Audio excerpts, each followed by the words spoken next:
যৌন দুর্বলতা, ধাতু দুর্বলতা, দ্রুত বীর্যস্খলনজনিত সমস্যা বর্তমানে বেশিরভাগ পুরুষদের মধ্যে দেখা দেয়। যৌন দুর্বলতা, ধাতু দুর্বলতা, দ্রুত বীর্যস্খলন, বীর্য পাতলা হয়ে যাওয়া, সহবাসের সময় কম পাওয়া ইত্যাদি সমস্যা বিভিন্ন কারণবশত হয়ে থাকে।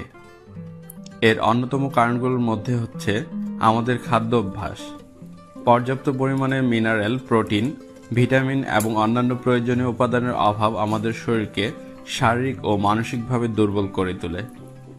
শরীরের নব্যতারুণ্য ফিরিয়ে দিতে ও সকল প্রকার যৌন দুর্বলতা দূর করতে একটি আয়ুর্বেদিক হালুয়া নিয়ে আজ আলোচনা করব, যেটার নাম হচ্ছে শ্রী কামেশ্বর মোদক। এই ভিডিওতে আপনারা জানতে পারবেন শ্রী কামেশ্বর মোদক হালুয়াটির উপাদান, কার্যকারিতা, সেবন মাত্রা, পার্শ্ব প্রতিক্রিয়া ও সতর্কতা সম্পর্কে বিস্তারিত তথ্য। শ্রী কামেশ্বর মোদক হালুয়াটির উৎপাদনকারী ও বাজারজাতকারী কোম্পানি হচ্ছে একরাম ল্যাবরেটরিজ আয়ুর্বেদিক। শরীরে নব্যতারুণ্য ফিরিয়ে দিতে এসেছে শ্রী কামেশ্বর মোদক। শ্রী কামেশ্বর মোদকে আছে 11টি অতি প্রাচীন, কার্যকর ও শক্তিশালী ভেষজ উপাদান। এগুলো হলো অশ্বগন্ধা, শিমুলমূল, শতমূলী, তেঁতুল বীজ, তুকমা দানা, আলকুশি এবং অন্যান্য উপাদান। এসব উপাদান প্রাকৃতিকভাবে শরীরকে করে সুষম, সবল ও ফিট। এতে কোনো প্রকার কৃত্রিম উপাদান, কেমিক্যাল, প্রিজারভেটিভ ও ধুলাবালির মিশ্রণ নেই। শ্রী কামেশ্বর মোদক শতভাগ প্রাকৃতিক ও নিরাপদ। শ্রী কামেশ্বর মোদকে ব্যবহৃত উপাদানসমূহের কার্যকারিতা সমূহ হচ্ছে: শিমুলকে বলা হয় পুরুষের শক্তির উৎস। অশ্বগন্ধা ক্লান্তি ও অবসাদ দূর করে, শরীরে শক্তি ফিরিয়ে আনে।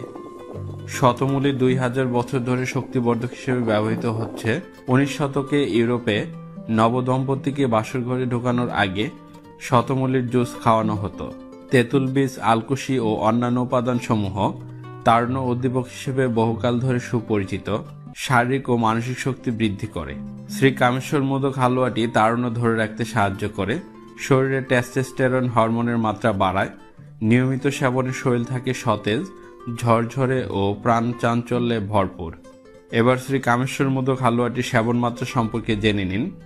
1 চা চামচ হালুয়া 1 চা চামচ মধুর সাথে মিশিয়ে দিনে 2 বার সকালে ও রাত্রে আহারের পর খেতে হয়, অথবা মধুর বিপরীতে 1 চা চামচ হালুয়া খাবার পর কুসুম গরম দুধ অথবা কুসুম গরম পানি সেবন করা যায়, অথবা রেজিস্টার্ড চিকিৎসকের পরামর্শ অনুযায়ী সেবন করতে হয়। পার্শ্ব প্রতিক্রিয়া: নির্ধারিত মাত্রা সেবনে ইহার কোনো উল্লেখযোগ্য পার্শ্ব প্রতিক্রিয়া পরিলক্ষিত হয়নি। বিরূপ প্রতিক্রিয়া: এতে ব্যবহৃত যে কোনো উপাদানের প্রতি সংবেদনশীল রোগীদের ক্ষেত্রে বিরূপ প্রতিক্রিয়া দেখা দিতে পারে। সতর্কতা: অপ্রাপ্ত বয়স্কদের ক্ষেত্রে ওষুধটি সেবন সম্পূর্ণ নিষেধ।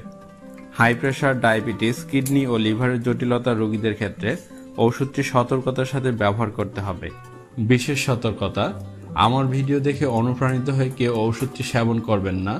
প্রত্যেক ওষুধ সেবনের পূর্বে বিশেষজ্ঞ ডাক্তারের পরামর্শ নিন, কারণ ডাক্তার রোগীর সকল দিক বিবেচনা করে ওষুধ প্রয়োগ ও ডোজ নির্ধারণ করে থাকেন। সকল ওষুধ আলো থেকে দূরে ঠান্ডা ও শুষ্ক স্থানে রাখুন। সকল ওষুধ শিশুদের নাগালের বাইরে রাখুন। ধন্যবাদ।